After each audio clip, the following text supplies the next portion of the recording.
Welcome, everyone, to a conversation with Robin Sorensen, Hello. Canadian Highlander Council Member, uh, aficionado of Magic the Gathering. How are you doing today, my friend? I'm doing all right today. Had some coffee. Had the coffee grinder like clogged or something, so I had to clean that out. It sounds like a productive Took, morning. yeah, I took the dog for a good walk. That was good. Excellent, excellent. Yeah. Well, I appreciate you making this show on such short notice. I think I messaged you on like Friday, and it's Sunday now, and we have a quick turnaround because you're having a kid soon. Very very exciting, very cool. Yeah, big news. Big things happening. Yeah, that's awesome, man. Congratulations. Thank you. Well, I've interacted with you a decent amount on the Discord, but I've never really had a chance to sit down and talk to you. Tell me a little bit about your history. How'd you get into playing Magic? How long you been around these parts? I started playing Magic in about 1994. So a little while. When I was a little boy, I got they had revised in Canada, and everyone was playing it at school, and then they all switched to Pogs after. I've never heard of And I that. played Pogs for a little bit. Some would argue it's there's a higher skill cap in that game, Sure. but then like sort of stopped playing it, and then I kind of got back into it in like '96, I think. I took Ice Age off. That's well. I mean, there was a little bit of Yeah, stuff that bit happened of in that all era. Mirage and Visions. That was my jam. Awesome. Being a So little boy playing all the time. And I mean, I started taking it seriously in like '99 you get when I started was getting on the like grinding. 14 and started playing tournaments and learning what booster draft was. That would have been Urza's block, Yeah, yeah, like Urza Urza Onslaught. Saga or Legacy. How was that for an introduction to Magic the Gathering? Wild. Yeah. Yeah, tournaments were a different scene back then. They were like harsh. Well, that was, I People, mean, there was a lot of combo rolling around in there as a saga block. yeah, I was just playing red aggro and like red green with rancors and wild dogs and stuff, and I actually did pretty well. That's awesome. Yeah, I definitely have not been playing that long. I started in 2008. So I've got a couple about half as many years as you under your belt here. Yeah, it's been. I was talking to someone the other day, and I was like, man, the thing I've done with my life while I'm awake the most has probably been playing Magic. Yeah, no More kidding. than art, more than like anything, It's kind of which is wild. why. Yeah, Yeah. how much life we spend. You think you've hit your 10,000 hours? Oh, definitely. I've probably done 10,000 hours just playing Storm. Yeah.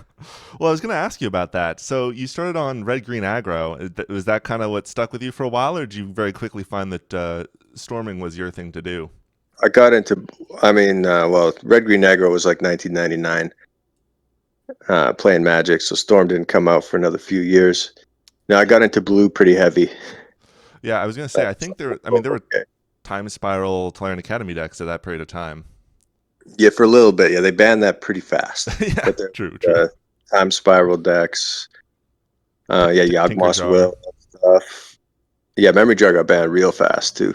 Yeah, that's one of the fun ones where technically, if you look at it was banned 15 days before it became legal because they were on that monthly banning cycle.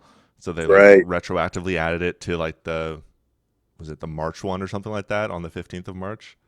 Yeah, I played one F&M where we could play Memory Jar, and this Right. dude from Vancouver came and like destroyed out the entire tournament with Memory Jar. Then that was just like, yeah, all right, maybe not. And then like it was immediately banned, and I was like, okay. Fair enough, fair enough. I've seen enough of this. Yeah. So when do you think you got into playing all the? I mean, were you playing Yawgmoth Will decks back in that period of time? Yeah, yeah. I had like a standard Necropotence deck with like Rain of Tears, Befouls, Evil Eye of Ormsby-Gore, the classic, Nice. and then Necropotence, Drain Lives, Corrupts, Dark Rituals, Yogg Wills. And at that point, you were just hooked. That was the thing to do, and have just been doing that for the last 20 years. That was like one of my first competitive decks in Nice. standard, like fifth edition Saga, and then Legacy had just come out. So, did you find that the sort of the play patterns of Storm kind of appealed to you? And I'm using Storm sort of colloquially here because, of course, as you mentioned, Storm was Time Spiral was when that mechanic was introduced. Scourge, I think that mechanic came. Scourge. You're right. You're right. Brain freeze. Mine's Desire. Um, I didn't actually play Storm for a while. I can't remember. I wasn't playing too much standard then. I think I was playing Red Aggro or something or Mhm. Goblins. I sort of standard comes and goes. I don't think many people play standard for like a decade solid. It gets kind of old real fast. Yeah. Buying the cards and then End up finding there's another format that you prefer and playing a little yeah, I bit played more. extended too. I quite liked extended. Yeah, that's right. I think extended was just starting to get retired around the period of time that I started playing because I remember hearing about it, and then I think very quickly thereafter it was sunsetted. Yeah, it was good. It was kind of like modern, but you could play duels and stuff. Wow. It was sort of like that. And yeah, I played like some blue decks there with Force of Wills and counter spells. I played against Miracle Grow. That was one of my favorite decks. I've heard the name before. How exactly does that deck work? It's kind of based. The blue green deck I played was based on it. It was kind of a port into Highlander. You have Korean Dryads, Werebears, Wild Mongrels. I Mm, think there's like 14 lands and Gush I love and Gush. Brainstorm and Force of Will and Daze. And you just kill people with these giant Korean Dryads. I mean, sounds pretty sick.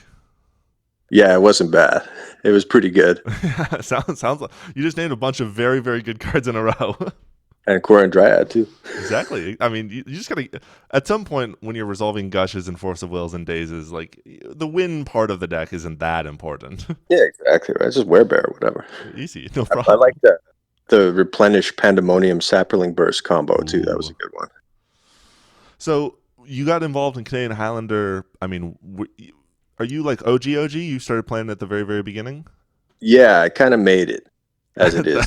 That's pretty. It's pretty cool. Yeah, I mean, I feel like Stan Lee taking the credit for something. It was like a whole community. Of course, of But, course. yeah, like so I went traveling when I was like 19 and 20, hop freight trains or whatever, and went across Canada. I went to Japan and Asia and stuff. And then I came back and I had all these standard cards, and they're like completely worthless and completely useless. And Highlander's been a thing for a while. Like, it's like a multiplayer format, Hmm. but the tournament grinder in me wanted to play 1v1. And I So think this is like before Mirrodin, so it might have been like Scourge. Yeah, Mirrodin was out. Mirrodin would have been out. yeah, so 01 ish. So Yeah, I think it was like 2004, 2005. that would have been just before Lorwyn. So Time Spiral I, block, I think, was yeah, I think like oh Scourge 06. might have just rotated. It was like Kamigawa, Mirrodin, Yeah, and Ravnica had just come out when I was like, all right, that's right. let's do this Highlander thing. Yeah, I think Ravnica was 03, Kamigawa was 02, Mirrodin was 01. I don't know. I think Invasion was Was it? '01 I believe you. I was 3, because I so went to the Worlds that year. oh, that's sweet. Your Yeah, memory is certainly better than me here. yeah. I played in. I tried to grind into Worlds. It didn't work, obviously, because it's pretty high bar there. But you But went yeah, I to went you went to there, and Worlds. yeah, you could just like go there back then. Ah, They had like free food and like it was like a huge thing. A bunch of artists and like demos of like those robots that fight each other on TV. oh yeah, sure. Yeah, they had like these robots fighting each other. It's like this demo thing. I mean, it sounds Drafts forever. They had like an alpha draft or something, a triple alpha draft. that set was not intended to be drafted. Yeah, and no one opened anything good. Well, I mean, it's there. It's Black Lotus, and then there's some real stinkers out of that set I also. got a bird of paradise. That was it. That's hey, it's a couple thousand now, I think, for birds, alpha Yeah, birds. back then it wasn't. But Yeah, right. So you sort of decided that you wanted to play this sort of 1v1 Highlander format, and there was a bunch of people doing that. This is all in Victoria, right? so there were like some casual guys playing multiplayer, Hmm. and this one friend of mine, he had like a combo deck built, but it was pretty much just like Oath of Druids and Tinker for Darksteel Colossus. Hmm. When because yeah, I guess would have been out the Darksteel set, Darksteel.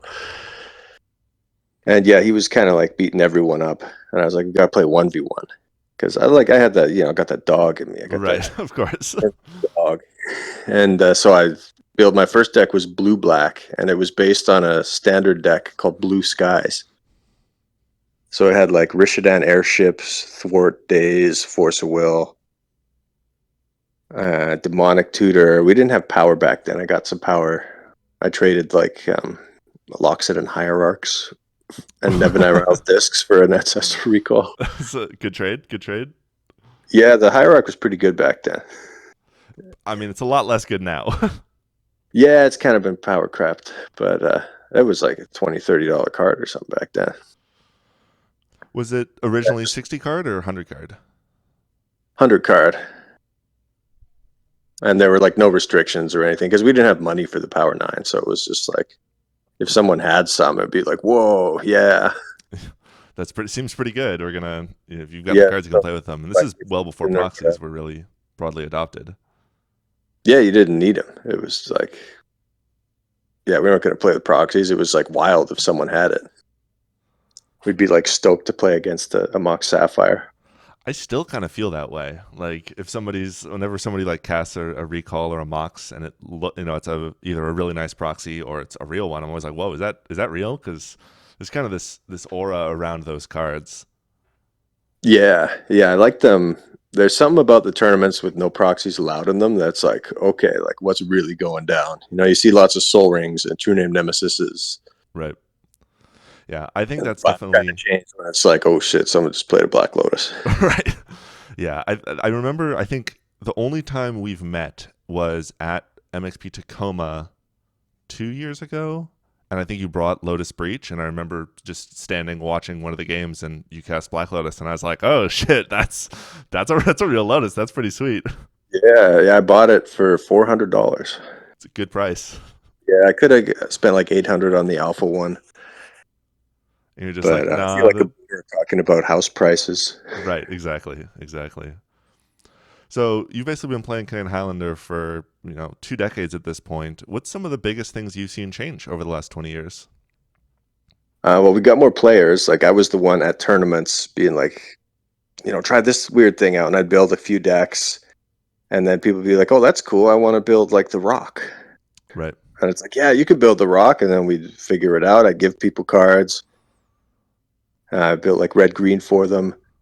Now a lot has changed. There's like way more people playing, but it's still kind of the same premise. Yeah. I think one of the biggest changes is a lot of the new cards are so good. Like it kind of looks like, I don't want to say legacy, but it's like a bunch of a few old cards and a bunch of new cards. Like we're not playing Possessed Aven and stuff anymore. Which I played in my first deck, and like Morrowind, and that stuff was okay. I definitely think that's one of the things about Canadian Highlander that's very appealing to a lot of players, and certainly to me, is that you do in many ways get to relive some of like the glory days of old cards, because a lot of them, just aren't legal because they're broken, or they just don't. Some of the standout heavy hitters from the past are still only viable here and not in other formats that. Totally, there's tons of cards that like are not good enough for legacy. Yeah, like but then up, kind of get their shine. Exactly, like sleeving up a Remand and Time Vault in the same deck is a very distinctly Canadian Highlander type of experience. Yeah, that's a hit in Highlander. Exactly, and it was great in Standard too. I don't know if it gets played anywhere else, maybe Commander or something. I'm sure. I mean, anything can be played in Commander. Like there's no rules there. It's not at all the same. No, it's very different. So how do you think Canadian Highlander, as it's sort of grown in size, has changed the way that people sort of evaluate decks or evaluate cards? Or do you think that there's some of the, I guess what I'm asking is, like, I think back in the day it was a lot more of the joy of just sort of finding decks and trying to make them work. And as the format gets more competitive and more lean and more aggressive, do you think that gets stifled a little bit, or is it better than ever? I mean, back in the day with like Standard and Extended and stuff, you'd have people net decking, and they just like copy a list from like Mind Ripper, the Dojo, or something. Those old websites, I'd be like, Mike Flores built this list, and they would often just like port the list card for card, and they wouldn't really take anything into consideration. They'd be like, oh, this one, they're regionals in Arlen, Texas. Like it can't be bad. Right. And then they might do good with it, or they might not. But yeah, it's like there's kind of like a homebrew sense where like with Highlander, where it's like you can play or not play the cards that other people are, and it might be fine. True. True.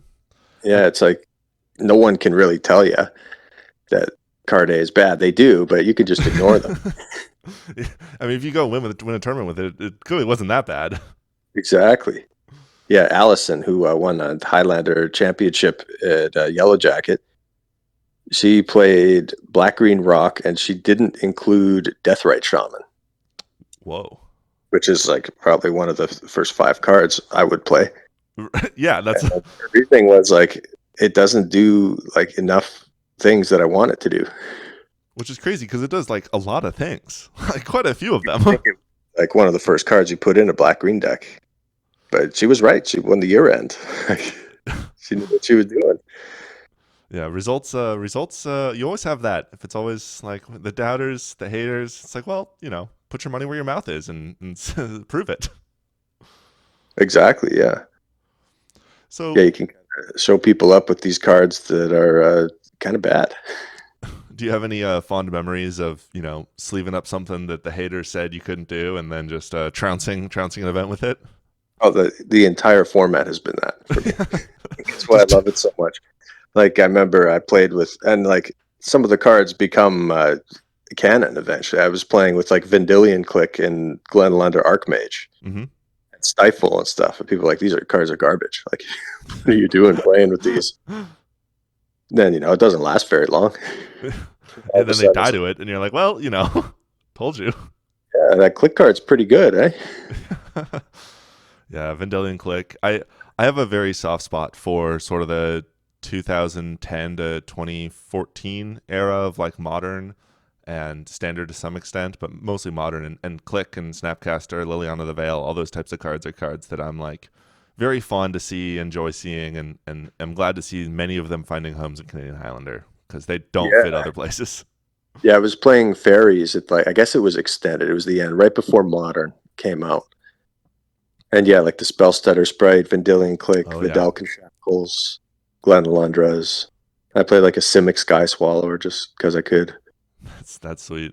Yeah, fairies. There's a local player in my meta that plays a lot of mono blue flying men, and so I get to see a lot of those cards, which is just so sweet. It's so cool. Yeah, that deck's been around for a little bit. I remember it was I ultimated the what was it? The Flip Jace against Flying Man. That was like Vryn's Prodigy. yeah. I got the mill emblem. Mill I is think that's not an archetype that translates to Canadian Highlander. no, it's kind of incidental. I was like, I think I can do this. You get like these weird lines with weird cards. I think finding lines is one of my favorite things to do in Magic, which I think probably is what makes Storm sort of appeal to me in many ways, because it's a deck that really rewards you like taking the time to sort of think through and find, solve a puzzle. Yeah, I was really into Storm for a while. I had this job working like security where I just sit in the parking booth all day, Yep. and I would just Goldfish Storm for like 8 hours. And then the Yellow Jacket was like a block away, so I'd get off work like an hour before the tournament, and I'd just go there, and I'd be like locked in. Yeah, 8 hours of prep, and then you show up to play. You're ready. You know your lines. Yeah, we were getting like 50 people on average twice a week. Wow. These were big tournaments. Is that still the sort of? I mean, I don't. Are you guys still getting that kind of attendance at Yellow Jacket? No, it kind of died off in a very short period of time. What do you think contributed to that? There were a lot of things. I talked about it with Ben quite a bit.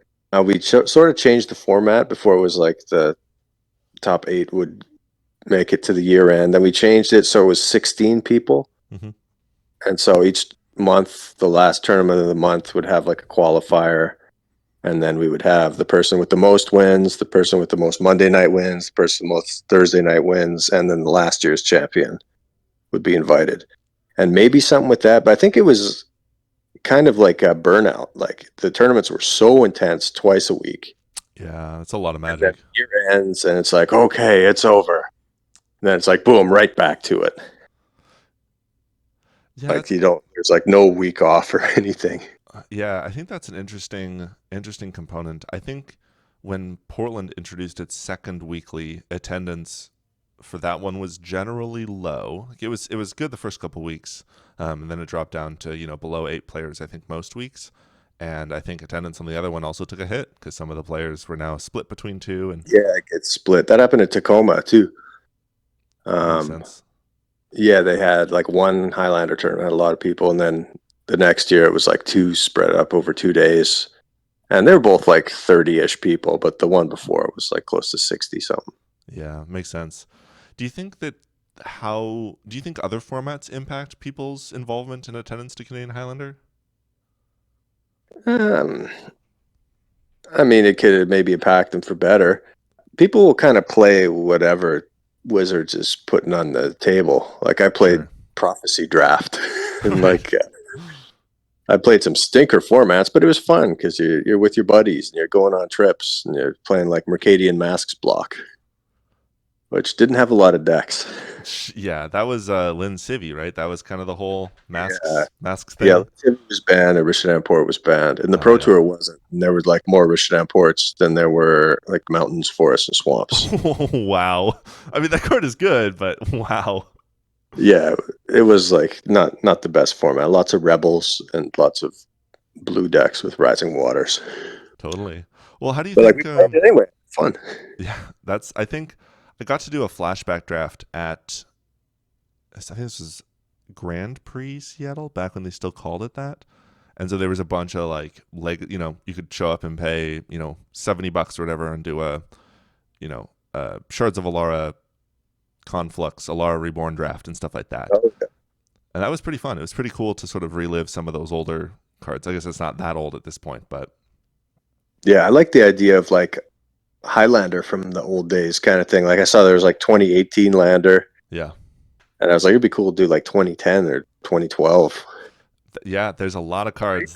keep the new points list. Yeah, I wonder how Just you'd balance the new. that. So, how do you feel about thinking a little bit about the meta right now? How do you feel about the current Canadian Highlander meta? As when you look and reflect over the past 10 years, how do you think it feels as a format to play versus how it's been in the past? It's. I remember talking about it like maybe 15 years ago, and I was like, eventually there will be so many good new cards and like so many functional reprints that like the it will be so streamlined Hmm. that it won't look the way it does now. And when And in the last 5 years did that come true?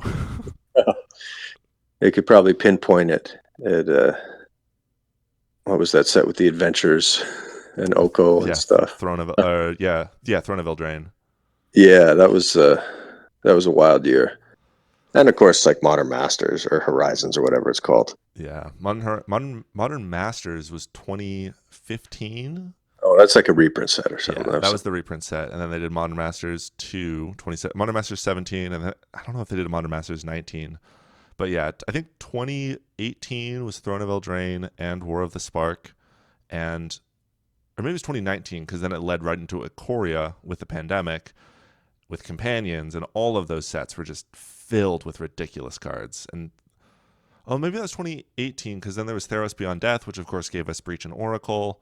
I think that was late 2019. Yeah. Yeah, it was like kind of around then. And yeah, like all those sort of corner cards started getting cut. Yeah. And Do you, they're not coming back. there is a little bit of that. I'm glad to But see some of that's the it.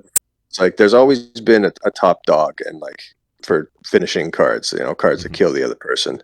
And like it's just kind of changing. It used to be like Psychotog and Vidilian Clique, that kind of stuff. Now it's like Baragoyfs. Yeah, a lot more powerful. Do you think that the meta evolving in this way is something that is, generally beneficial for the format? Um, I don't know. It's just kind of something that we always knew it would happen. Like I Sure. was talking about, like 15 years ago, and it's like they're never going to stop making cards, and they're going to have to make them better than the last ones if they want people to buy the game. Yeah. And we're playing with all the cards, which has always kind of been like the selling point of the format. It's like play what you want. You could play Splinter Twin with Yeah. Pester Might. It's not banned here. You could play the Mana Crypt, and it's funny when those bans happened in Commander, when they banned Crypt and Nadu and stuff, the traffic to the Highlander website went up like 800%, Yeah. which kind of makes sense. Yeah, every time there's a banning, I moderate and I own the no ban list commander Discord, and we put a lot of that over the pandemic. And every time there's a ban announcement, we get an influx of somewhere between 30 and 100 users. Like it's very correlated. People come in ranting and raving about whatever the change was, and I'm always like, "Well, you can play them here, but you're gonna get flashed on, and that's not a fun experience. Let me tell you." Yeah. Yeah, I'll say like when with Modern, I'll be like, you can play Wild and the Cattle here. Yeah, It's great. It'll probably win you some games. man, I love that card. 1 mana 3/3. I remember that was I was on the initial modern ban list, if my memory serves me correctly. They banned it before, like on the Yeah, and introduction like of the Bitter format. Blossom and Ancestral Visions. Yep, yep. Yeah, but I don't know. I kind of like where Highlander is now. You know, there's like decks like Maya, Naya, and Mardu and Jund, and historically those decks could never do that well. Maybe Jund Lands. There was a period of time when Lands was really hot. Yeah, I've been noticing But that the non-blue. Mardu was like it was like poison. It was like you never saw Marty really showing up at tables. You draw hands with like Thoughtseize, Council's Judgment, Sulfuric Vortex, and like Terminate, and you'd be like, "What the hell? What is this garbage deck?" I mean I love sulfuric vortex. I think I drafted that in like an Eternal Masters cube, and that card won me. I got like fourth or fifth pick in pack one, and I was like, cool, great. Well, I know what I'm doing. I'm just gonna win games of limited with sulfuric vortex. This card is nuts. One of those cards, like it's been around since Scourge, and it's still crushing games. Well, are you familiar with Furnace Punisher?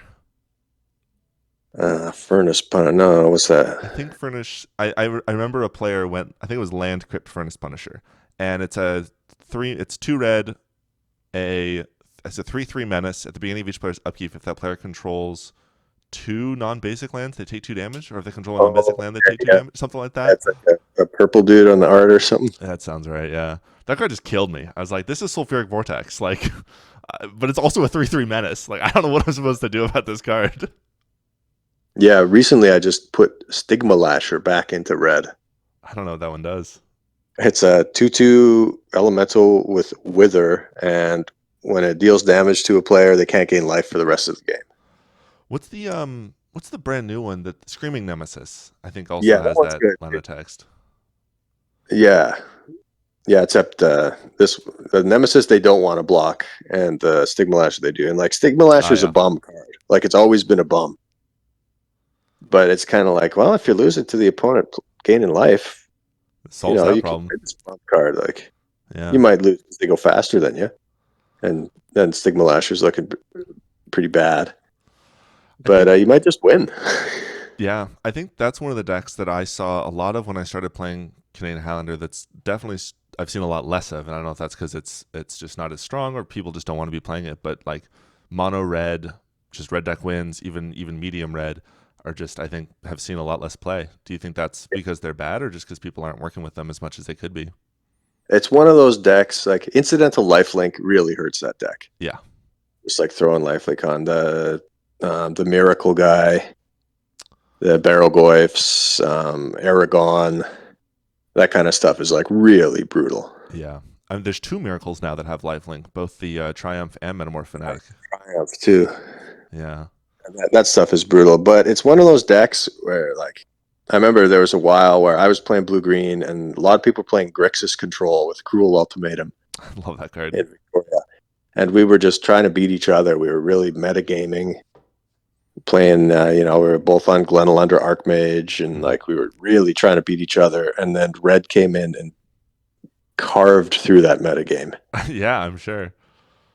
Like it was like I cast my Canlander Archmage. They're like, sweet, I'll attack you and you're dead. Yeah. It's a very cool 4 mana card that doesn't do anything when it hits the battlefield. Anyways, here's Yeah. lethal. Nice 4 mana Gray Ogre. Yeah. Much better in a So it's control like one of matchup. those things where like when it's time to shine, like it really steps up. And lately at Yellow Jacket, one of our long time burn players, he's been winning with Gruul Prowess. Oh yeah. And there's not, yeah, I don't think he's on Ren and Six or Minskaboo. I think he might be playing Minskaboo, but he's like, yeah, I could take it or leave it. Yeah. And it's like using the giant growths as lightning bolts. And he had like a turn 2 kill or something Well, they printed a with, bunch of cards for that synergy in one of the sets recently. I don't remember which one it was, but they put a bunch of cards that get buffed when you target them. Maybe heroic is the mechanic, and like soul scar mage and stuff like that. yeah, Soulscar Mage is in there. Yeah, it's like prowess with pump spells, and you got a Berserk, and you got a Temur Battle Rage, Yep, yep. and like that deck is like, man, if you're not doing it, if you're like setting up on the first 3 turns, playing surveilling lands and casting sorceries, is trying to fix your cards and fix your mana on the first couple turns, and you're on the draw, it's like you're dead. Yeah, a lot of damage very very quickly. So fast. How do you think the Yellow Jacket meta has evolved over time? I think one of the cool things about Canadian Highlanders growth is they have many of these sort of little isolated metas, and of course Yellow Jacket being one of the ones that's been around the longest. How do you think that's evolved and changed over time? It's certainly evolved a lot. It's kind of the only one I've really kept close eyes on. I follow the Discord meta, and I'll always browse lists from Mhm. wherever. I actually haven't played in the last month in Yellow Jacket, unfortunately, but I do keep track of who's winning. So this year, it's like Mardu tokens and Jund mid range are in a struggle for first place. We have like Goblins, Naya, and Nadu combo Yeah, top 5, and there's a big tie down the way. There's some blue decks and stuff. So this year it's actually really interesting. doesn't sound like there's much combo. There's a few people playing combo. There's like a Time Vault deck, a couple Time Vault decks Hmm. because we do the proxy thing, so it's a Sure. Well, little easier to access. I bring Breach sometimes. I brought it I think 2 or 3 times this year, and I've done pretty well every time. We changed the format of the tournaments, so I went 4-0 for a bit, and then I'd lose in the finals. But we don't do that anymore. We just do. You get a point if you go 4-0 because the tournaments were taking too long. sure, makes sense. Yeah, but I'd do pretty well with Storm and Breach and stuff. And, and maybe they have some Oxes or something to get under. Exactly. I think also combo decks, when you have lots of decks, I mean, at this point, I think it's pretty hard for most black decks to not sleeve up a suite of hand attack. I think maybe the Mardu tokens deck doesn't because it is so focused on synergy, but certainly Jund midrange and Mardu midrange really want that hand attack, which I think definitely helps or definitely puts a little bit of a damper on some combo decks because those cards tend to be pretty good against them. Yeah, for I think Black is like really getting its own, coming into its own. It's having its like quinceanera kind of thing now. Yeah, time in the sun. Yeah, and with that comes hand attack and graveyard hate, Yeah, and that's not necessarily why it's hitting right now, but it just comes with the territory. There's more hate bears too than they're used to. Like back when we were having these 50-person tournaments twice a week, the I was playing Storm, and there was mostly like the Craterhoof Behemoth decks, hmm, like big mana green decks, and there would be like 8 of them in the room of 50. So wow. people were trying to beat that, and like the only real hate bears back then was like Thalia, even Mind Sensor, and Scavenging Ooze. Yeah, that's not that many. No, maybe Rurik Thar would show up in the Craterhoof decks, which is real tough to beat. Natural order for Rurik Thar. You Oh, may cast 2 more spells before you die. that happens so much. But like now, there's just a lot of incidental stuff. Yeah, You know, raccoons and skeletons. I think the resurgence of black certainly is abetted by some of the new black cards like Barragoyf, like Psychic Frog. Are there any cards that stand out to you as sort of being, I guess Orcish Bowmasters, can't miss that one, Are there cards that stand out to you as being part of the renaissance of black in this format? Well, that's kind of like the death of a thousand cuts. Like it's not one thing. It's many things. Hmm. Yeah, like the removal is a little better. Hmm. Even then, abrupt decay is still good. Abrupt And Decay, it's just good kind of magic. a snowball of good cards. Yeah, like better threats, life link instead of losing life, because back then, back in the day, black cards just lost you life. Yeah, they dealt you damage, not the other way around. Yeah, or be like each player discards a card. Yeah. You'd be like, okay, like I love Liliana the Veil, but that card is, in Highlander is fairly fair. I think that's one of the things that makes cards like Liliana start to really fade away is that if your opponent only has one card in hand, the odds of that card being really, really good are much higher than they used to be. And the odds of that being like some sort of threat with haste or card advantage stapled to it means that even the symmetrical effect where you're supposed to be able to take advantage of it is less powerful than it's ever been. I remember when it came out, there were lots of Esper control decks then, and they would just cast Liliana the Veil and do nothing with it. Like if Right. there were no creatures in play, they wouldn't even plus it up. And then just hang tight because there wasn't anything that was going to come down to particularly threaten it. Yeah, like they just didn't really know what to do with it. It was So, just like an edict once kind of thing. yeah.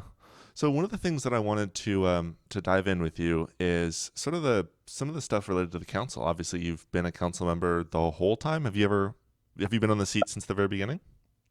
Um, yeah, it's a wild story about Please. that. But I've been off and on.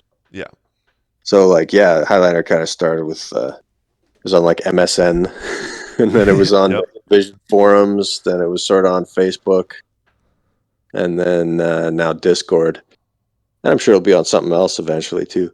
But it wasn't always a council. For a while, we would just vote in the store, like Hmm. whoever was there would get a say. They had like this people in the store would sort of have like a council kind of thing.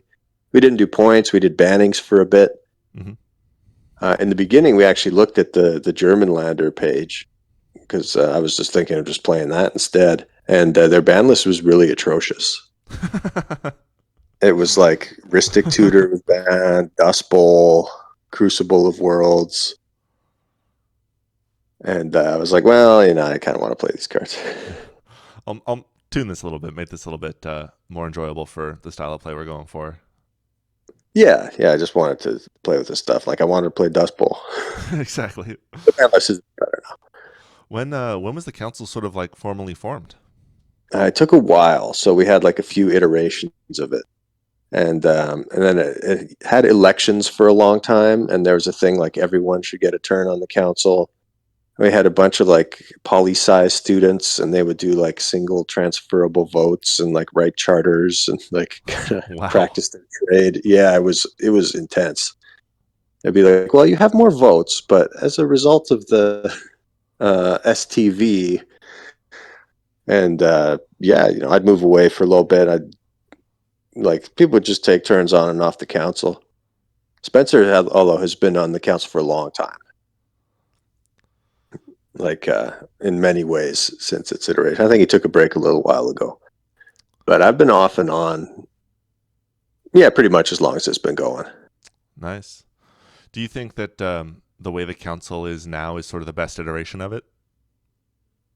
Um, yeah, I mean the community voting thing and like the ever-changing council that we got some weird results and some like weird points things, Yeah. which I've had to clean up that mess for like years to follow. Well, I think the Like council's Recruiter and Winter Orb and stuff. I was destroying people with Winter Orb and Tempo, and then they just pointed it. And then like the meta kind of changed, and I was like, I'm not even playing Winter Orb, and I have extra points for it. We yeah. went up to 14 points. We started with 7, then it was 14, then it was back to 7, then it was 10. I think 10 feels like a pretty good number. I like that it's sort of even and sort of round. 100 cards, 10 points. It feels like a nice number. Yeah, my goal has always been to have like as minimal pointings as possible. Yeah. But I was like, yeah, I mean, I think if you like did 25 points and you had Ancestral Recall at like 24 points, that would probably like that would make some decisions. It would be way too hard to follow the format. Like Yeah. it would be It's too much work for new players and people trying to maintain the format. But that would probably push Power 9 out of some decks. I think that's one of the things that you have to always be very delicate and conscientious of, which is something I recognized pretty immediately when I joined this format, coming from other formats. Like, you guys are very aware of the cost to players of complex sets of rules. Like, first mox is 3, second mox is 4, or two moxes are 7, or anything like that. Any sort of Yeah. variance where you Yeah, we did have that. You couldn't play Flash and Hulk in the same deck, exactly which almost. actually isn't that bad of a rule. That's one of the things too, where it's this delicate balance of, well, we can use very niche or specific rules, but when you're trying to onboard new players, every additional rule is an additional barrier to entry, which causes frustration for some. Complicated enough as it is. I was over points a while ago. Yeah. It's because I forgot I had Demonic Tutor in my deck. Yeah, I think that's one of the things that I really admire about both Canadian Highlander and the former RC, now whatever the Wizards thing is. But they both teams very much have this idea of, we want players to play with as much as they can. That's kind of the point, is you want to play the fun cards, so we want to give you as many opportunities as possible to play with those. Yeah, play the Splinter Twins and stuff.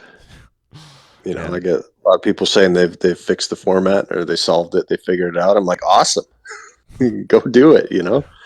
go play the And they'll win cards. and they'll lose, and Yeah, I brewed up a Splinter Twin deck recently, and I couldn't justify myself to sleeve it, but it was fun to brew. yeah, it used to be a one of kind of thing in birthing pod decks because they're already playing the untappers.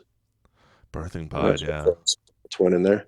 Haven't seen much Birthing Pod recently. That card did not see a lot of play when it came off the points list.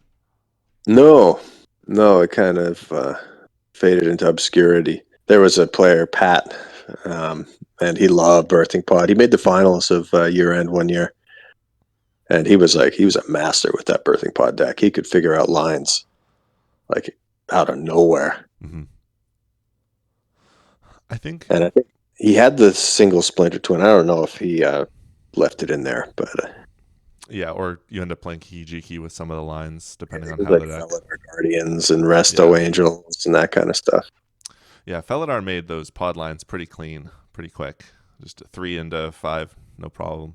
Yeah, Karmic Guide, that kind of stuff. Yeah, he knew what he was doing. One of the things you mentioned earlier that I want to sort of dive a little bit deeper on is talking about sort of cleaning up the points list. I think that's been a really successful initiative from the council over the past couple of years. Like, you guys have taken a lot of cards off the points list. Well, And it's been a slog. Like we recently got Mind Twist off. right, right. Like it hasn't happened as near as fast as I would have liked. What do you think the reason it's so slow or takes so long? Is that just because the council wants to be very deliberate and make sure they make the right choices? Well, in general, and even some people who aren't on the council anymore, like they're very cautious. Yeah. And it's hard to get a card on the list, but it's really hard to get it off. See, I think And that's one of the even when it comes off, it's like, I'll speak with them. They'll be like, I think we made a mistake, man. And it's like, I think it's fine. Like you got to trust me. Like, and then maybe that card will like be in a winning list or someone will win a game with it. Library of Alexandria is a good example. yeah. Amazing card. Like Card's there's really no good. reason why it couldn't be a point. And people are going to win with it. It's like, oh, look at him. He's just winning this game. Like we screwed up. And it's like, no, man. Like I voted, I think like 4 times to try to get Mind Twist off the list. Right. And got shot down 3 out of 4 times. Well, it's And off this the is list. like over years too. Yeah, it's off the list now, and I don't think it's causing any problems. But It's doing nothing. I didn't even play it in Mono Black. I played Black. It's like, and it's lurking, but it's like, well, I mean, someone's going to get Mind Twisted on turn 2. Like we're always kind of thinking on the worst case scenario of the cards. right. when it's like, well, it's a game of averages. Balance is one where some people in the council are like it could go back on the list, and it's like, yeah, it's a wild card, man. It will swing a game. It will demolish someone and not touch another person at all. But it's also kind of, if you're in a winning-ish position, it can be a bad draw. That's true. It's And true. I think that variance is kind of what the format's all about. Like How the hard hits, and then well, it wasn't good there. how does the randomness of a card like Mind Twist or Hymn to Turok or dare I say Comet play into the evaluation of cards for the council? I mean, Mind Twist is fairly deterministic. Like usually, someone's getting Mind Twisted for their entire hand. Yeah.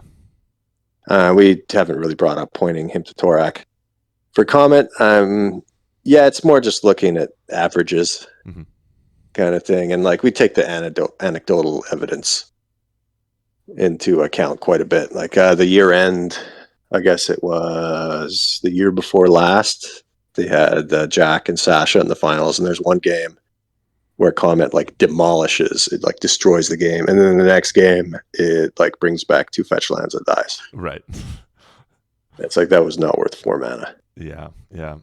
And I think that variance is what's causing people to start cutting it from their decks because they'd rather just play a card that is consistently always able to do that. And we're always getting more 4-drops that do very powerful things. Or it's a hefty price for a Magic card now. Yeah. Rest in peace, That's like, Jace the Mind Sculptor. yeah, the One Ring and stuff. Yeah. But I mean, someone will crush with Comet. I lost to it a little while ago too. Yeah. It was insane. I think the Comet Time Walk deck is a super sweet one that I don't think I've seen anybody really take time to like put time into, but just like if you could just pick up a Time Walk with Comet, that's pretty close to winning the game.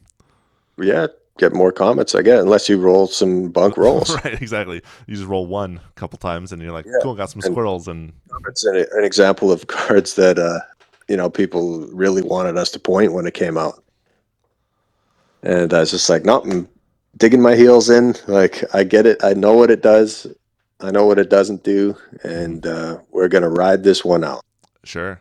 And I then now it's not obscure, like it's still amazing, and I'm still gonna lose to it and win with it, but it's just kind of variant. That's a really interesting sort of perspective, the idea of sort of riding it out. I think that's something that I myself lack when I look at some cards, the idea of you can just sort of yes, it's not great. Yes, there's some problems, but the problems they're fine or they will be fine. How much of that plays into sort of the pointing philosophy for yourself and for the council? It's huge for me because I've been at it for 20 years, Yeah, like a long time, and it's happened so many times. Like I can't even name all the cards. Like bribery, people wanted to point bribery for a long time, sure. and I was like, no, we're just gonna stigma lasher that card that is kind of a bomb that stops them from gaining life. Karn, the 4 mana one that makes constructs, Yep. and you can like exile the top 2 cards of your deck with silver counters on them. Madcap experiment, that one almost made it on the points list because Madcap people, experiment? yeah, you get the Platinum Empyrean. Oh, I was thinking of Murderous Redcap, I think, which I was like, that doesn't make any sense to me. But okay, yes, that makes sense. Yeah, and that was like contentious. Like that card like almost made it on the points list. I don't think I was on the council then, but I was like, that card should never be a point. Sure. And yeah, like people like I can't even think of all the cards. Oko, Chris Uro, with there's tons of them. the voting one, and it's like this card has to be a point. Every deck plays it, and they're drawing tons of cards with it. And it's just like, no, we're gonna ride it out. They're gonna make some other ones. Coercive Portal? Yeah, That Will of the Council. It's the voting one. Will of the Council? That's it's like the mechanic on it, where every player Ah, yeah, votes yeah, gotcha. chaos or knowledge or Yeah, something. yep. Lots of hoof cards, Primeval Titan, Gaia's Cradle, and it's like, well, no, you just ride it out. Just Yeah, try it out. When do you just beat think the hoof deck. yeah, when do you think it crosses that line into being something that we can't write out? Very rarely. It's usually like to me, it would be like a ubiquity of inclusion. So probably the worst card on the points list up there with Spellseeker would be True Name Nemesis. Yep. It's kind of a fair card. It's kind of a donk card. Like it's a 3/1 that's really hard to kill Hmm. and hard to block. And it's like it's worse than a lot of cards that are 0 points. Yep. But it's always kind of been that way. Like I think it's probably worse than Snapcaster Mage. It's certainly worse than Brainstorm and Force of Will. But it was sort of what it did when it was 0 points, the inclusion of it in blue decks and how it affected their aggressive matches was like really pushing them over the top to the point where every blue deck was running it and the aggro decks really couldn't get a leg up. It's awfully hard to attack into it. Yeah, it's like a fog bank. Kind of, and it can just sit around and take over the game. Well, And I've tried to get it off the list a few times, and there's been lots of pushback. And I was like, that's just never going to happen. I think it's one of those cards that very easily could be 0 points, and the question is just whether or not the format is better for it. Yeah, and there's a lot of things. It's like when we were pointing down Thassa's Oracle and stuff, I was like, okay, well, this will make more Oracle decks. And when we pointed out Flash for a little bit, Mm-hmm. and I was like, well, we're like, yeah, but like, okay? So now there's more Flash Hulk. Like, is that a great thing? Right. Does that make the format more fun? At the bit to play against Flash Hulk. But it's like some people want to play Flash Hulk, and some people want to have a deck that's tuned to beat combo, and want to see more combo. They're chomping at the bit for that. So it's like, and if we want to let people play what they want, that includes everything. Yeah. And I think when the format stops becoming fun, it's almost just a repetition of anything. Like if you play against 4 burn decks in a night, you're like, great. Ooh, that was fun. Great Revel again. Great. Yeah. You play against 4 Crater Hoof decks in a night. You're like, oh, great. Natural order. Like anything becomes lame when it's the same thing over and over and over again. Win or lose, I would say. Yeah, definitely. Some people are addicted to the dopamine of winning. Enough. They don't care. I would put myself a little bit into that category. I'm not sure I'm going to be upset if I show up to every tournament I go to and just win out every time, but I'm sure that would get boring eventually. Yeah, eventually. We got those pattern-seeking brains. We'll be like, okay. Yeah, the variance is kind of what makes it interesting, and the different cards. So I want to hear a little bit about Renin 6, because I think that's sort of it's a different pointing. It's not as common for the council to point like that. It was a wild one, wasn't it? Yeah, that was one that I think a lot of people weren't expecting, and so I'd love to hear more from you on that. Sure, yeah. It was it was kind of one of those cards where it's like, well, it could be a point, but if it's a point, then what else could be a point? Sure. And so in the last changes, we voted on Strip Mine to go down to 1, but then we decided to wait for a little bit because we made a bunch of other changes. Mm-hmm. And so we knew Strip Mine was going to 1. And then we kind of figured that like the Renin 6 point it's unusual. I said I was about 55 to 60% into pointing Renin 6. Sure. Like I wasn't like completely on board, but I was like, I think it will sort of push it. We didn't want like blue decks running Strip Mine and Renin 6 and like doing the landlock thing as well. Mm-hmm. And giving access to Strip Mine to lots of decks. We wanted to make that lock a little bit harder. Totally. And it was pretty much very correlated with the Strip Mine thing. So I think something you just said that I want to dig a little bit deeper on. If Renin 6 is a point, what other cards are a point? Exactly, right? What's the thought pattern behind that? Can you expand on that a little bit? Well, I think it's a question that comes up. And I mean, like, there's lots of cards that could be a point. Mm-hmm. I've seen your list, which is quite extensive. And yeah, it's like it's not wrong to point that. I don't think you could do them all at once, because I think you will lose players if you vaporize their decks. Yeah, That's people. true. That's Last time I played, someone was like, "Yeah, I had to take a round and six out of my deck. Thanks, Robin." And I was like, whatever. Put in a strip mine. yeah, that's fine. Like Just everybody has a maybe pile, their sideboard or whatever that mhm. they have cards that they want to try, and like, yeah, they could do one, maybe two changes with points changes, and they'll give us a sideways glare, and that's that. So Yeah. some people flip their lids, but usually they're pretty cool with it. But then, yeah, if you do like 20 cards, It like I have restructures to the buy format. a deck now. Like I'm out like $500 or something. Like I can't play this format anymore. I think that's one of the So nice definitely parts. try to do it slow. Sorry, say again. Oh, we definitely would have to do something like that very slow. Yeah. I think that's one of the nice things about the sort of renaissance of competitive Commander as a format. More and more people are playing because it is such an aggressively proxy friendly format. There was a big European tournament organizer that WotC reached out to and was like, "Hey, we'll give you money if you take proxies out of your tournaments." And they were like, "No, we don't want your Wow, money." that's wild. I know, and it's because the community is so staunchly pro proxy because the format is so unaffordable, right? To play Yeah, competitive just want, Commander, any $4,000. player just wants an opponent, right? Yeah, we want to. The mantra's always been like we want to play the player, not the wallet. And with the reserve list specifically, like Mana Crypt is the most expensive, or previously prior to the ban was the most expensive non-reserve list card. It's like $200 if you don't count portal shit. Um, and that was a barrier for a lot of folks, or even like $70 for a Force of Will. And now you're talking about a full set of duels, like that's 2 or 3 grand, and Wheel of Fortunes and that shit, Mox Diamond, Lion's Eye Diamond, like those cards are crucial to the CEDH ecosystem.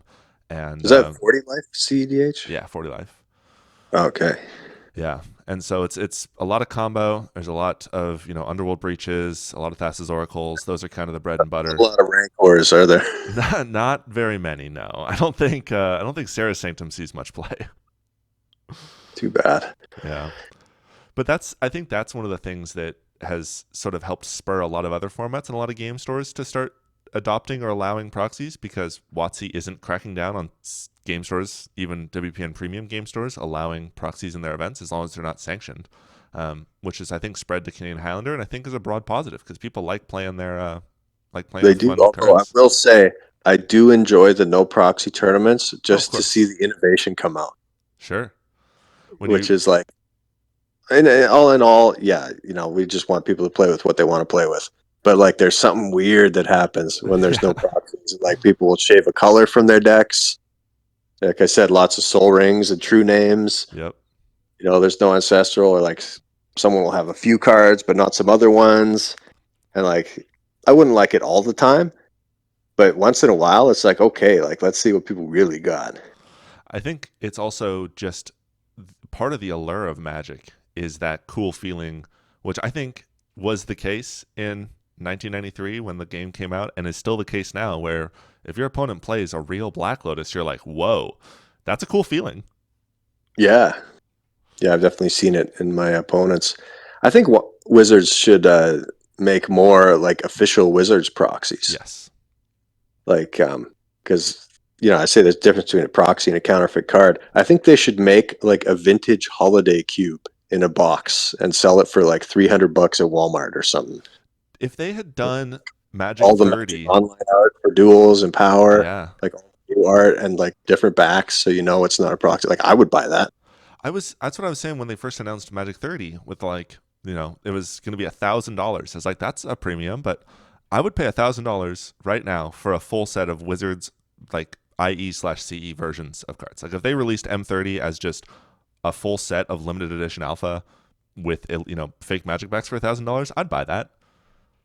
Yeah, and I don't know why they were so like I don't know what the big deal was It's money. with M30, like why it was so expensive. I guess maybe just for collectability reasons. If I think what it is from an economics perspective, it's that they know how much money they can tap into by reprinting cards that are on the reserve list, and so by creating it by making it so that it doesn't meaningfully impact the market for reserve list cards, it allows them to print more of them in the future, and they can just milk that for as much money as possible, which is a little bit cynical, but also like this is Hasbro we're talking about. Like we got Marvel coming out next year. Like this is not Yeah, SpongeBob and stuff. yeah, it's kind of par for the course at this point. So Yeah, they're gonna do what they're gonna do. yeah, I don't even really mind the universes beyond sets. Like it is what it is. I think that's kind of, at the beginning I was kind of like, well, I don't like this, but at the end of the day, like I love the game and the community, and the cards are just a part of that. And yeah, like I'm gonna probably have to sleeve up Iron Man next year if I want to play Time Vault competitively in 2025. But Yeah, whatever, I'll sleeve up Iron Man. Whatever, man.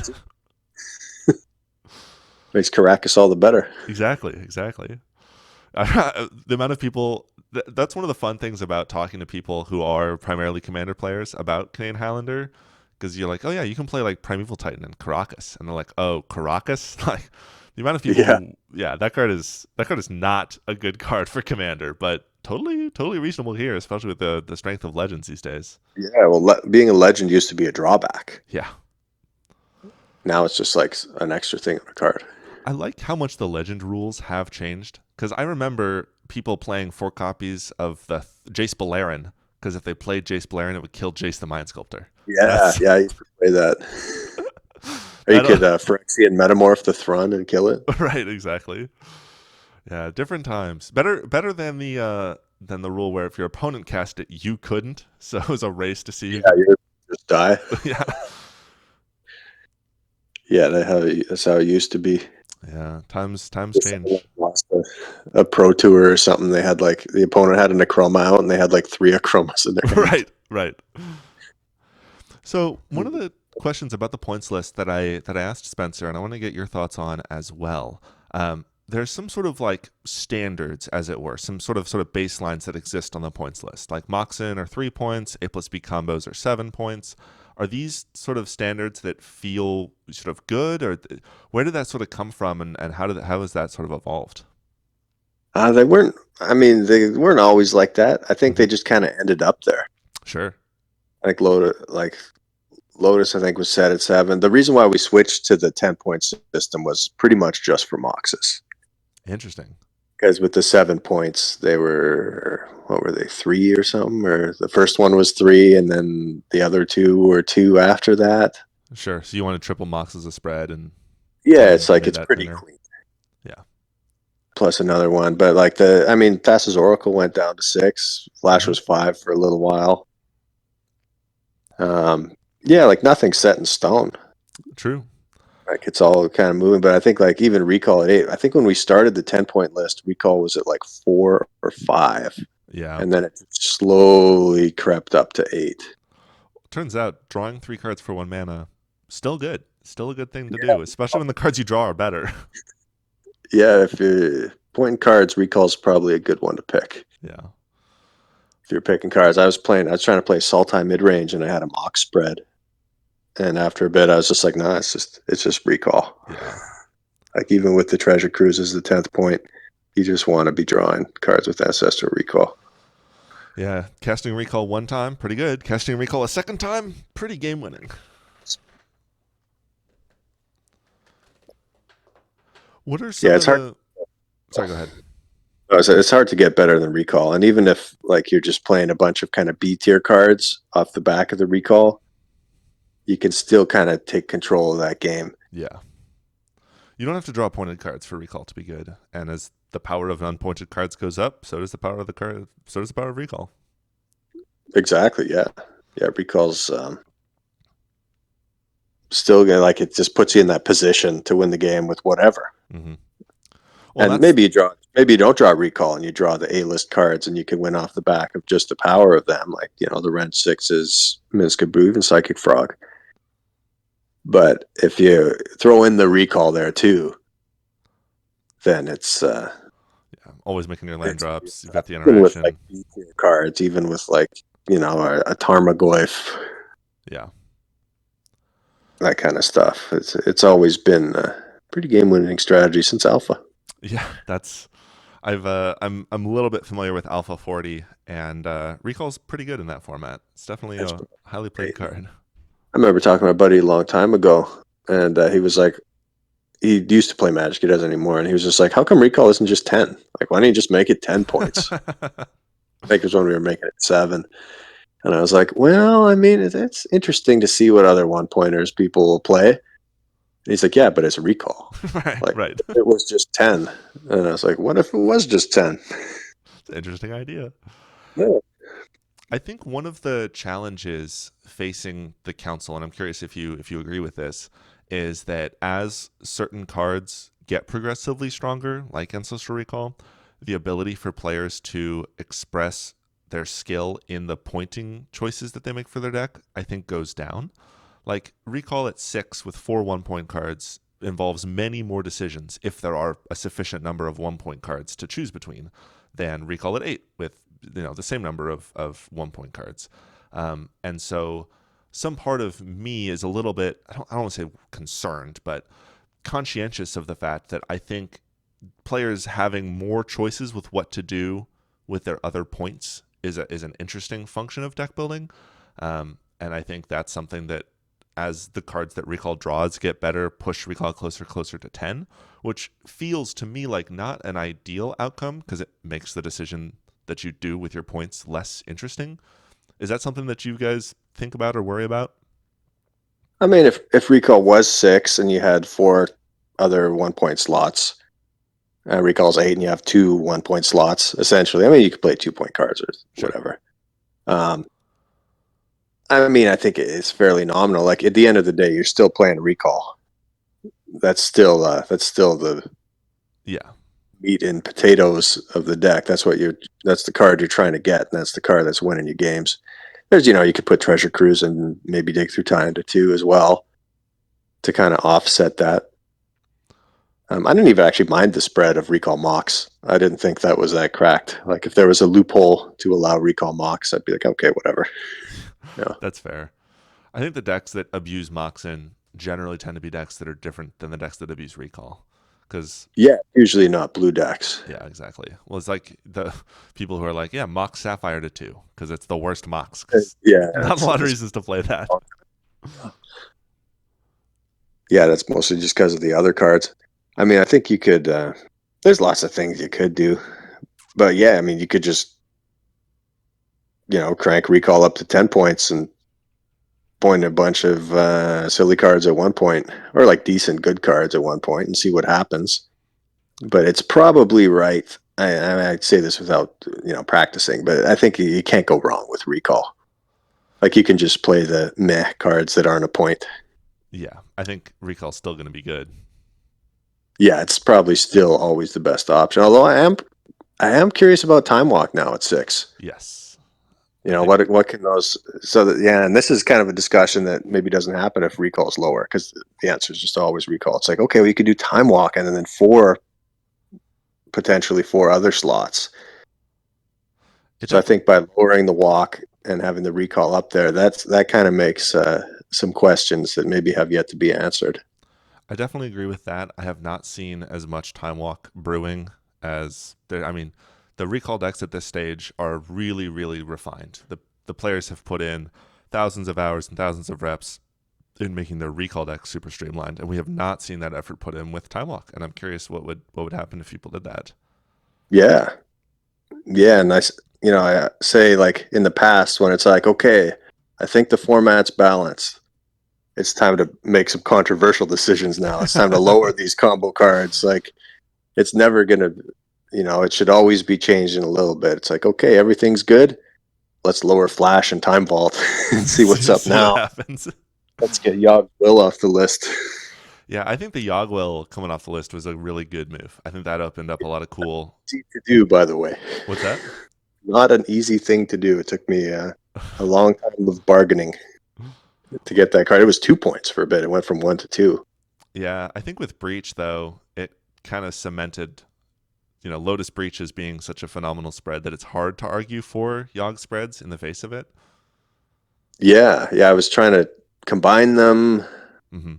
I've been trying to do lots of stuff, and lately, I have 3 decks built, and I have like an updated mono red, which I'd like to keep updated every few years. A breach deck, and then this like Sultai mid range deck I'm working on. Mm-hmm.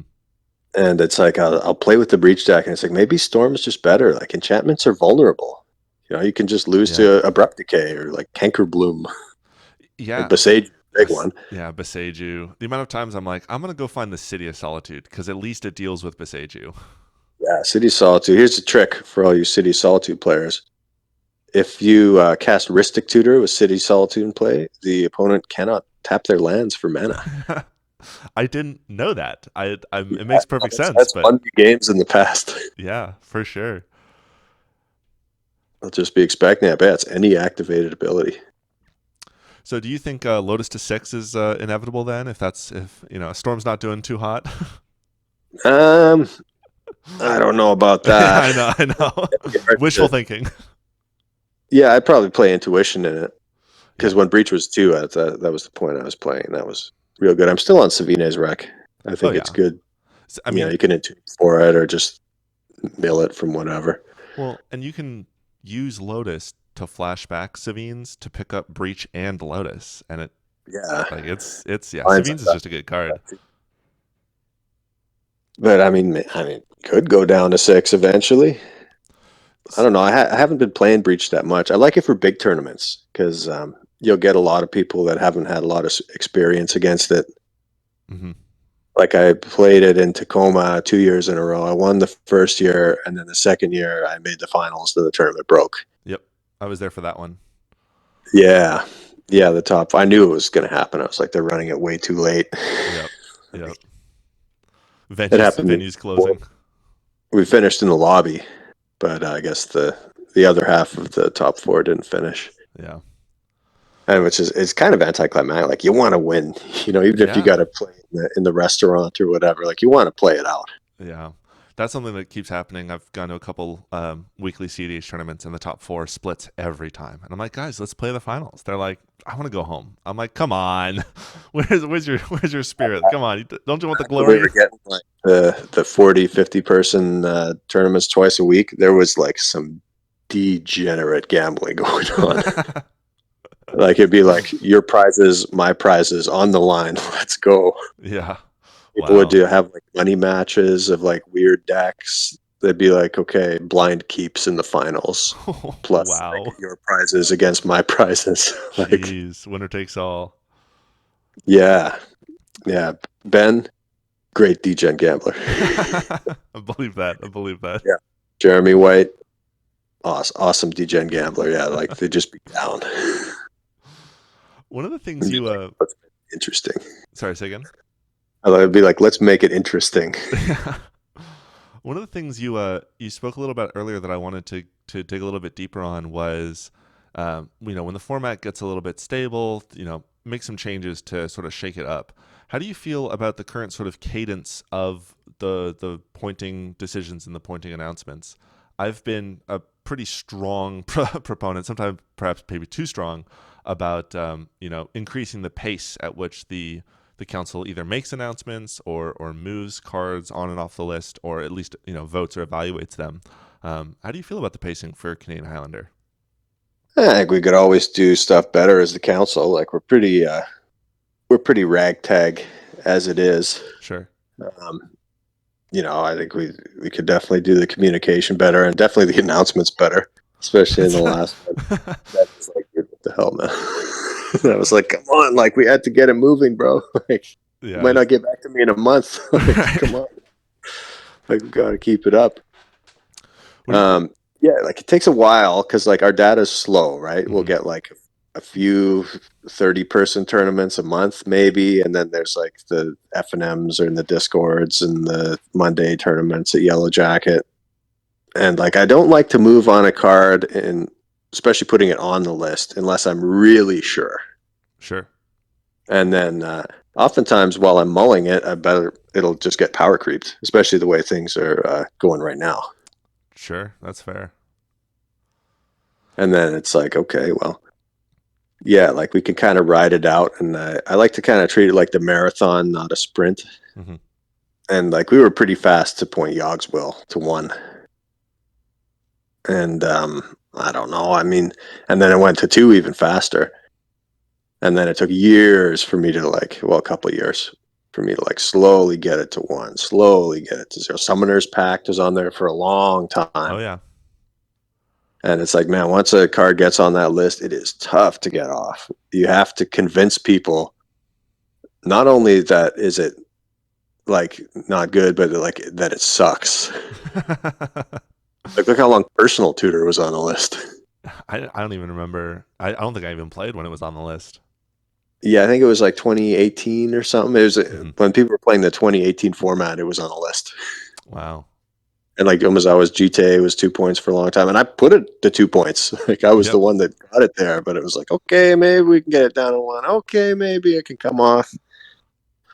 Do you think that's But like, I something? really don't want it to be, how the cards were in their heyday. Right. Yeah, and cards of course get worse generally And speaking over time. you have to convince people by playing that the cards are nowhere near as good as they are. And with the high variance and the infrequency of the tournaments, it's really tough to convince people Do you think that that, that's one of the things? Sorry, I'll let you finish your thought. I was done. Do you think that's one of the things about the sort of the culture of the council that is either sort of a boon or a downside, that it's hard to make these changes? Is that broadly beneficial, and then it makes sure that the council doesn't move too fast? Is it more negative in that it prevents the council from moving quickly? What's your sort of take on that? I don't know. I think if you act fast, and we've done it before, like Hmm. years ago, like we call it like the Monday night. You go for beers after the tournament, and then people are like, "Man, this card is way too cracked." And it's like, no, I hate the Monday night points decisions because Right. it's your adrenaline's still going.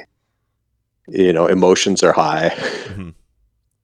and it's like I think you really risk doing the wrong thing if you kind of make these not even snap, but like without really thinking it through and seeing the data and waiting for more cards to come out. And like it's easier to not do something and wait for the situation to usually resolve itself. And most things, it could be like a metagaming problem, and other than like putting a card on a list that you might regret, and it might be really hard to get off. Yeah, I think that's something that levying a little bit of criticism, I think that's one of the things that frustrates me a little bit about the state of affairs, is that we can't be a little bit more testing or generous with some of the decisions. I know that you guys don't have an infinite amount of resources, certainly, but it would be cool, I think, for me to see some cards come on with the expectation that in 3 months, if they're not justified at a point, when we can take them off at that point, and seeing sort of what happens. But I recognize that that's kind of testing in production, which is not not a good decision in a lot of scenarios. Yeah, I mean, and we'll try it too. And it's like you could point like Oko or 3 mana Teferi, and it might like feel fine. Like there's nothing to say that those cards shouldn't be a point. Like they're going to dominate games where they show up. Hmm. And it's like, okay, well, and then it's like you got to break that down. It's all like it's high variance too. You might Yeah, play of course. 20 games and never draw your Oko. Yeah. Sometimes I'll just put it in my opening hand for testing purposes. I do play around with the points list a bit and spreads and games. And it's like, well, yeah, yes, like a card like Oko. It's like, was it the Oko that won you the game? Was it because of the loyalty? Was it because of what your opponent was playing? If Hmm. your opponent's playing Storm, you could really give a rat's ass about Oko. Yeah, that's true. And was it the Moxes? And usually the core of the games won often circle back to Force of Will, Preordain, Ponder, Daze, Brainstorm, those kind of cards. Yeah. And then it's like, well, do we want to point them? Force of Will was a point. When it was community voting, I actually voted for it to not come off the points list back when. Yeah. And it's like, I mean, in Vintage, if they just restricted that Mishra's Workshop, they never would have had to restrict that Lodestone Yep. Golem. Yep. In Legacy, if they just banned the bloody Brainstorms Right. and the Force of Wills, like they could, the whole thing would, you probably wouldn't need to ban a ton of cards. Do you Like think? it's usually the engines that are causing these games to happen. When you really break it down, like Minsk and Boo wasn't a point, but there was a time when like I voted for it to be a point a couple times with Ben. mostly because I was just kind of sick of the play patterns. Sure. But it's almost always something else. It's usually like fast mana or the streamlined blue decks, just like never missing a land drop, Hmm. always hitting their stuff. And then like they had Miskin Boo and they had the Force of Will backup for the opponent's, Thunder Maw Hellkite or whatever. Right. It usually comes down to like those fundamental cards, which we could point. That would probably, like, if you really want to shake the format up, you point those fundamental cards, and then you'd see people really flounder. I think that's something that is obviously, part of Vintage's identity is Mishra's Workshop. Part of Legacy's identity is Brainstorm. What do you think? Absolutely, Force of Will, right? Yeah, exactly. Like, what do you think represents Canadian Highlanders format identity in the same way? Unfortunately, I'd have to go with fetch lands. Yeah, Yeah, yeah. 2 minutes of your match are involving each player with their decks in their hands shuffling, looking at the clock tick down. It's definitely a big shuffling format. I'm probably going to get arthritis from That's it, but it makes these mana bases possible. And you get Power 9 too. It's seen as a different way. mhm. Like Power 9 hits different in Highlander than it does in Vintage. Yeah. Well, Vintage has all of it, and we have Time maximum Twister 3. is like, it's great in Canadian Highlander, but like it's not that insane. Yeah. Wheel of Fortune, like, I don't know. You don't really see it much except in eggs. Even the red decks won't play it. Yeah. I mean, giving your opponent 7 cards is getting worse and worse as the game goes on. It's probably like the Wheel of Misfortune. Yeah. But even that, they're like, I'd rather just play a shock over it. Yeah. They like that sure thing. So something I wanted to sort of get your thoughts on, and both you and Spencer sort of alluded to some sort of big change coming in 2025 with the posts that you made about this last points change. What are some of the things you see sort of changing about Canadian Highlander in 2025, either in terms of the points list or tournaments and format growth, or with regards to the council? Are there any sort of forward-thinking things that are worth talking about? I mean, I want to change the name. I think it's kind of a dumb name. That's yeah, that's fair. Yeah, I was talking about it with Ben. We're like, man, we should have picked a cooler sounding name. As What are far the as top contenders? we haven't thought of anything. We think we came to the conclusion that it's too late. Sure. Yeah. As far as the cardboard goes, I mean, I have a couple changes in mind, but it's nothing huge really for the points. Like, it's Hmm. more just kind of like tinkering with like the fine points of it. I Sure. think we're all pretty much in agreements. We sort of like in general where the format is. Like, blue's not dominating, but it is. Combo's good, but the resurgence of black has made it good. And I think there's a lot of format things that you can't solve with pointing. Sure. It's just kind of, the way things go. What are Most some format problems you could fix with metagaming. What are some of those things that come to your mind as things that can't be solved? Problems that you see that can't really be solved with format or with pointing? With pointing, like, I remember the initiative like a year ago was huge. I was Hmm. building like the turbo initiative deck, and they're like, we got to point like 5 initiative threats. And I was like, I mean, you could. There's an argument for White Plume, and like, I guess Seasoned Engineer is good too. And it's like the Undermountain Adventurer. Okay, that one's good too. And it's like the Arakocra Sneak. Like, what? That card's not very good. No, like, I don't mind it, but like, it's like, well, like, Yeah. some people wanted to ban all the supplementary, like the commander cards. Hmm. And I was like, man, leave my Wretched Confluence alone. Right. Well, It's like, we got to use these cards somewhere. I had an opportunity to speak with Vance, who's one of the Australian, or was formerly one of the Australian Canadian Highlander Council members, and getting insight in, or Love the Aussie Lander. yeah, I mean, they pointed all the initiative cards. They've got like 70 something cards on their points list. Yeah, it's wild. It's big. Yeah. How do you think? looking at their list and some of the things that they do over there influences or has an impact or doesn't have an impact on what the Canadian Highlander Council does. Well, we totally copied their idea for the points list Sure. in the beginning, like years ago, and we very quickly realized that the 60 card with the sideboard doesn't translate into 100 cards. Yeah. Like Light from the Loam, Necropotence, lots of cards were on that list. And it was like, well, Necropotence is like, doesn't really hit the same in 100 cards. No. Even the wheels and stuff. And like, Ragavan's probably one of the best, non-pointed one-drop permanents.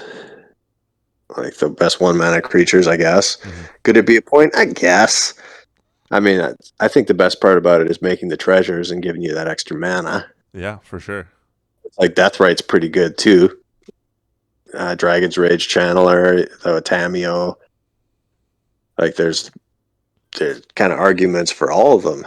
Sure, yeah. Even like Bird of Paradise, pretty darn good for one mana creatures. Card's been good for a while. Yeah, it's an oldie. Yeah, I mean, I haven't seen their list in a little while, but yeah, they're kind of on the point a lot of cards thing. And with the 60 card and the sideboards, like sideboards would totally change the format. I feel like they'd just be so cumbersome with 100 card. Yeah, I really want my deck to fit in the box. Yeah. There's a whole line of products made for Commander players that we can use, and you give us 5, 10, 15 card sideboards, and we can no longer use any of those products. The uses. We did sideboards for a bit too, years and years ago. And the guy that won, I believe, was Nelson, and his sideboard was just a pack of Morningtide he opened. He was just like, I don't want to play with sideboards. They're dumb. I don't want to play against Chill. Yeah, that's one of the things. The only thing that I dislike about there not being sideboards is it means we can't use companions, and that's just because I like companions, but I don't think it would be healthy for the format. You can still play them. You just got to play them in your main deck. Yeah, the Lutri is a lot worse. Yeah, that Lutri would be free otherwise. I mean, some number of points, but starting with 8 cards in hand is good. Try to err on the side of not pointing cards, just to kind of let decks cook with the best stuff. And then the problem with that is, people get tired of playing against the same stuff over and over again. But a lot of the times you can kind of try to fix that with metagaming. Like when I'm playing against Storm, the difference between Lelia and Bogart Ram Gang isn't a whole ton. Sure. It's it hits more the second time, and I guess the opponent sees some cards, but it's more like it's completely different game with the combo decks. And then like Death and Taxes, they're like assessing threats different. Like different decks all have to assess cards differently. I think that's one of the things that makes building and playing Canadian Highlander decks so challenging for a lot of, just in general, is that because you don't have consistent, reliable access to many of your specific hate pieces, you can't guarantee you're going to have an Archon of Emeria in your, City of Traders Ancient Tomb Legacy deck versus Storm. You're not nearly as likely to see it, or Athalia. Like Lowrider. Yeah. Which it's playable, but it's worse. Yeah, that's what kind of makes it interesting. It's like, do you play those B tier threats? Or do you say, no, I only want to play the best cards? And then it's like, well, if you lose, you can't really complain. Sure. They will anyway. They'll complain to me. But it's like that's just Magic players. We just like complaining. Oh, I love complaining. You said it's the best. It's so fun. Yeah, it's the best. Yeah. That's how Monday night points decisions get made, dude. You just this fucking card. Yeah, I was like, I put a moratorium on making any points decisions. And it's it's like, I think it's good to see it from both sides of the coin. You can play Storm and be like, all right, I'm crushing with Storm, and then it's like, look at your opponents, right? They're just getting trounced on turn 3. There's a player in my local meta who, when we get paired up, he very loudly is very frustrated that I'm sitting down at the table across from him because I'm almost always playing combo, and he hates playing against combo. I'm like, sorry, dude, I don't know what to tell you. Like, He's like, I just want to play some good, clean, fair Magic. I'm like, no, I get it, but also here's Black Lotus. Like, Yeah, I remember I was playing against Nelson years ago, and he was playing like a Time Vault Birthing Pod deck interesting. with like untappers and like Kiki combo, and I was just playing Blue Moon, and I like demolished him. I like wiped his board of Mana Dorks and like dazed him and cast back to basics. And he's like, "This sucks." And I was like, "Whatever, dude. You're trying to take all the turns in the game. Yeah, you're trying to You're trying to end kill me time. turn two with the busted draw." It's like, it'd be like knocking someone out in a fight, and then they're like, "Oh," and it's like, "Dude, you're trying to do the same to me. You're Yeah. trying to give me brain damage." Yeah. Like, everyone's got an evil plan. We're all trying to just murder each other in the most Yeah, vicious like we're all way. trying to play unfair Magic. There's no fair Magic. Winning isn't fair, It's and maybe you're not just playing combo and you're not playing the creature part of the game, which is probably the most fun. But certainly, then, okay, just play some creatures that they have to deal with. Oh, jam! Now the game's changed. That's the thing about combo. It's like, especially with Storm, they play their hate bear, and you can't do anything. You literally cannot win the game until this threat has been removed. somebody cast, I think, Aven Interrupter against me recently, and I was like, that's so rude. You know what that one does? Yeah, exiles the card, and you have to pay 2 for all the cards. Yeah, you have to pay 2 mana for every card you cast from somewhere that's not your hand, which just Yeah, like that's brutal. Like you there's nothing you can can't. do about that. And it's like they're trying to wreck you, and you're trying to wreck them. And Yeah. Well, as we start to come up on the hour and a half mark here, I've got just a couple more questions for you, and then we can start wrapping it up. One you of the got it. things that I wanted to pass your way is, there's lots of different ways that people engage with Canadian Highlander. Some people like going to tournaments. Some people, enjoy creating or consuming content. Some people, study deck lists. What are some of the ways that people who are listening or people who are engaged in the community um, do you think could continue to help grow Canadian Highlander? Do we need more tournament reports? Do we need more, just discussion, or like, what are the things you think would help grow this format? Well, I started in before the content days. I mean, Mm-hmm. the internet was around, but and it was just, I mean, to me, the selling point of the format has always just been the gameplay, Yeah. and it's like, build 2 cool decks, and in between rounds at your standard tournament, be like, hey, want to try this format? It's 20 life. The games go real fast, and give and like they don't even have to be good decks. You could have like a black green rock or something, which is a good deck, but it's Yeah. just some fun red green aggro or Mm-hmm. something, and just jam for fun, and the format will play itself. And I think another thing that I realize is like the format is really not for everyone. Like the people who are kind of new to Magic, they don't really have those pet cards that they like. They don't really know Yeah.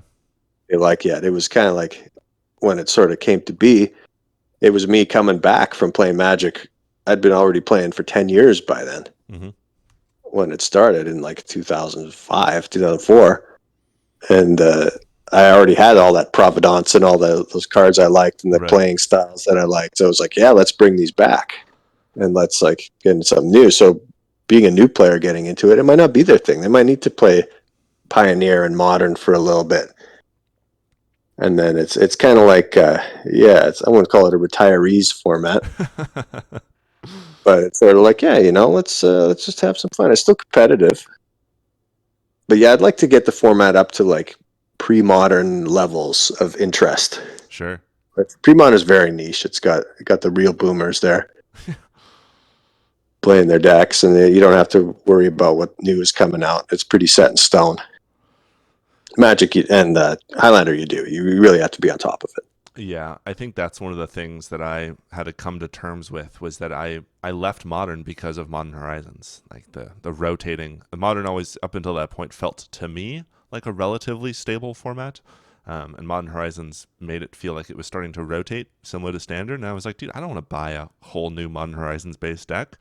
And with Canlander, it's much less of that, but it still Yeah, does that's what, happen. Yeah, I don't have all the surveil lands yet. They're too expensive. Right. There's old cards, like I don't have a Bazaar Baghdad or a Tabernacle.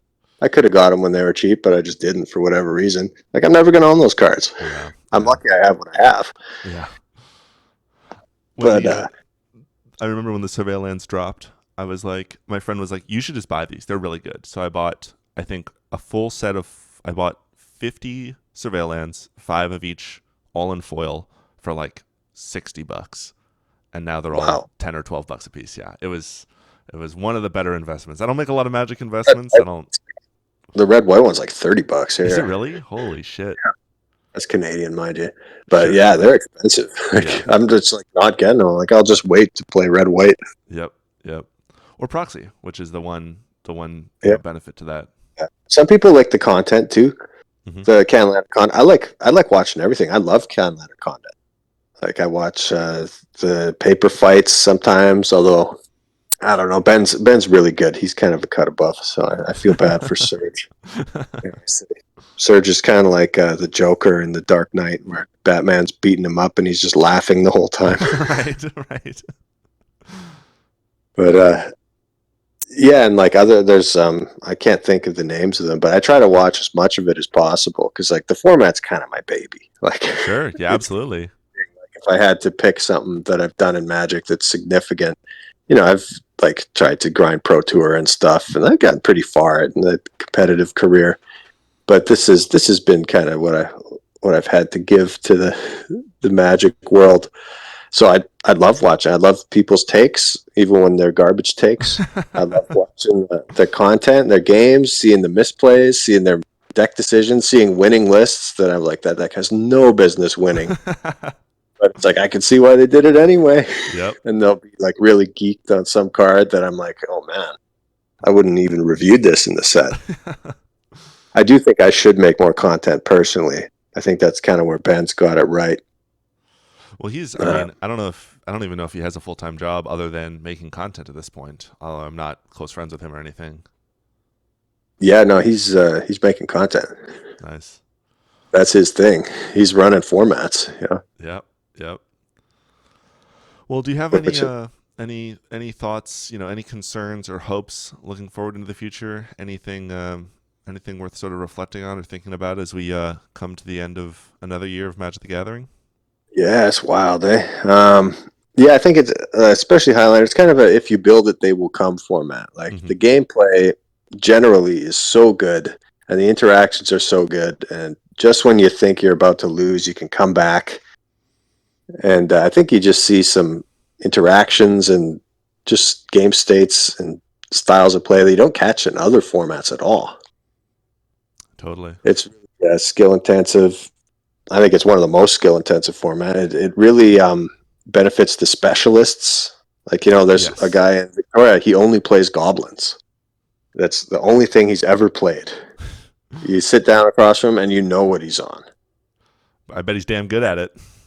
He is so good. He knows every little thing, like I was saying with Pat and Birthing Pot. Like every little line, every little interaction. He's playing these like garbage goblins. You're like, oh, come on, there's better goblins than that. And he's like, no, he knows his deck inside and out. Yeah, He's got absolutely. these kind of eccentric cards, and like no one else gets it, but they get it, and they're winning. Yeah. And that's the stuff I love. I definitely think that one of the traits Canadian Highlander shares with Commander is that sort of you can tie your identity in some ways to your deck because it's very hard for your deck to become obsolete in this format. There's always going to be a way to play what it is you want to play, and you can That's really, it doesn't rotate. Like nothing is obsolete. yeah.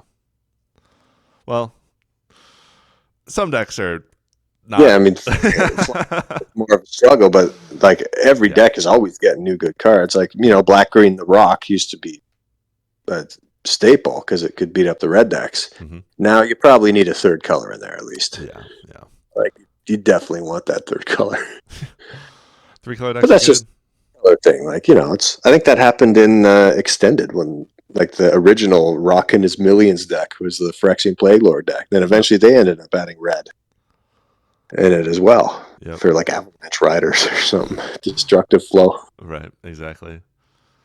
Well, I And want like to. but the core is the same. Exactly. Yeah, decks can really sort of stay pretty static, and you can really put a lot of time into a deck, and you can see that have results. And you have people where there's only one person putting up results with a deck month over month, but they keep doing it, so it's clearly Yeah, good. that was me with Storm for a long time. So I was practicing for 8 hours a day. Exactly. You just get into it, and then yeah, you're finding lines that no one else could find, Yeah, exactly. which is pretty cool. Like, it's cool to be the best at something, and it's hard to be the best in the world at anything, Yeah. even if it's a niche deck in a very niche format of a niche game. But big fish, little pond, right? Yeah, glory awaits. Exactly. Well, thank you so much, Robin, for taking the time to come on here. Is there anything you want to plug or shout out while you're here? Um, Not that I know of, really. Totally No, I fair. think Totally fair. it's going good. The people on the Discord, yeah, people can always reach out to me on Discord or whatever. I try to talk with people as much as I can, with questions, concerns, complaints. Put them in a box. Yeah, I need to get my social media content game up. Like, I don't have Twitter or anything like that. I uh, But I I left Twitter. It feels good to leave some of those platforms. They can be pretty tough at times. yeah, like, I like the paper magic. Like, I've been Yeah, trying to get the that's webcam thing up. But the mic was always in the way with the dumb cords and all. But yeah, I just like jamming. Like, that's what I'm here for the whole time. yeah, just love of the game. Just love to sleeve up some magic cards and pretend to be Yes, wizards for a couple minutes. cardboard sideways. Exactly. Awesome. Beautiful. Well, thank you so much. I really appreciate your time and your insight. And This has been fun. I appreciate you. thank you. I hope someday I'll be able to run it back, and maybe one of these days I'll be able to make it up to Victoria and we can jam some games. Yeah, the pilgrimage.